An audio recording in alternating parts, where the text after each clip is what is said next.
আসসালামু আলাইকুম রহমতুল্লাহ। বন্ধুরা, এটা হলো আমার একটা পেঁপে গাছ। বাগানে যতগুলো গাছ আছে মোটামুটি এই গাছটার ভিতরে ফুল ফলটা সবচেয়ে ভালো হয়েছে আর কি।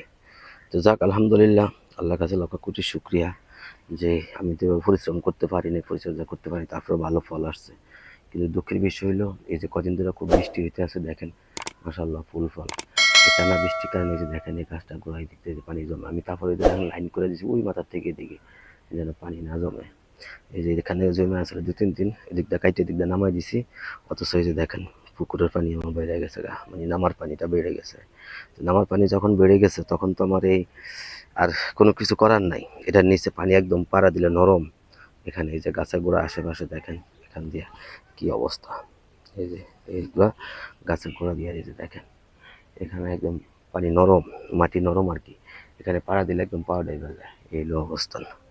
এই যে দেখেন, আলহামদুলিল্লাহ, আল্লাহ রহমত, গাছটার মধ্যে দেখেন কি সুন্দর ফুল ফল আসছে। এই গাছটাই বাগানের ভিতরে সবচেয়ে মোটামুটি আর কি ভালো ফুল ফল আসছে। এই যে দেখেন সব দিকটা আলহামদুলিল্লাহ। তো ঘটনা হয়েছে, এই গাছটা লাগাইছি সবার আগে। এই গাছটার এখানে যখন লাগাইছিলাম তখন এটা আপনাদেরকে আগেও বলছিলাম, ওই যে দেখেন এটা পাশ দিয়ে সার পরে রয়েছে এখনো, গোবর সার। এটা অনেকগুলো গোবর সার আছে এটার নিচে। কিন্তু এখন এই বৃষ্টির পানি জমার কারণে মাশাল্লাহ ফুল ফলও ভালো আসছে। কিন্তু বৃষ্টির পানি জমার কারণে এখন দেখেন আস্তে আস্তে কি হয় জানি না, ভয় পাইতেছি আর কি। গাছটা একটু বাঁকা হয়ে গেছে, আমি দুদিক দিয়ে দুইটা বাঁশ দিয়ে দিছি, যে দিক দিয়ে একটা দিছি আর ওই পাশ দিয়ে একটা দিয়ে টানা দিয়ে দিছি। তো যাই হোক বন্ধুরা, কি বলবো, এখন এই যে বৃষ্টির পানিতে আজকে মোটামুটি 1 সপ্তাহ ধরে বৃষ্টি হইতেছে মুষলধারা।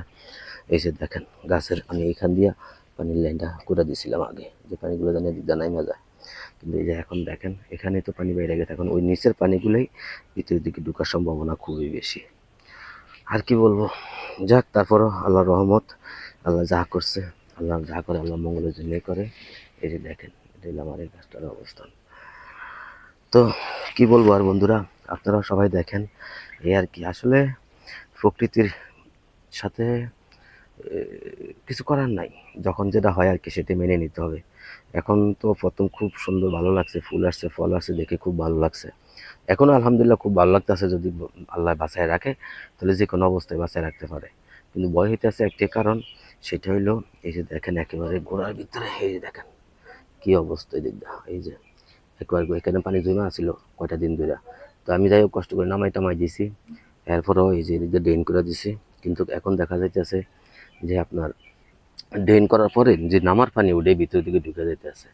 যাই হোক এখন যদি বৃষ্টি বাদল ভালো করে আর না আসে, হয়তো আল্লাহ রহমত করতে পারে, জানি না। এটা আল্লাহর মেহেরবানি, আল্লাহ যা করে তাতে আমি খুশি।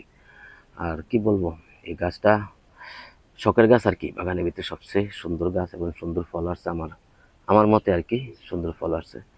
এখন এই গাছটা যদি আল্লাহ রাখে তো আলহামদুলিল্লাহ, আর যদি মনে করেন যে না রাখে তাও কিছু করার নাই। তো ঠিক আছে বন্ধুরা, অনেক কথা বললাম। আপনারা সবাই দেখেন, যদি আপনাদের কোনো সাজেস্ট থাকে সাজেস্ট করবেন এই অবস্থা কীভাবে, আর কোনো সাইড দিয়ে পানি মাটি মুটি দিলে কোনোভাবে রক্ষা করা সম্ভব কিনা।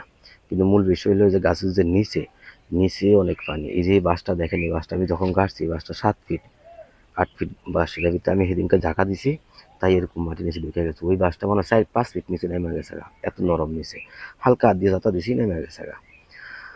তো বাঁশটা দিয়ে যাক, আলহামদুলিল্লাহ রাখছি। এখন দেখা যাক, আজকে আবার একটু রোদ উঠছে, 2-4 দিন যাইলে বোঝা যাইব। যদি কোনো সমস্যা না হয় তো আলহামদুলিল্লাহ, আর ভালো মন্দ কী হয় না হয় অবশ্যই আপনাদেরকে জানাবো।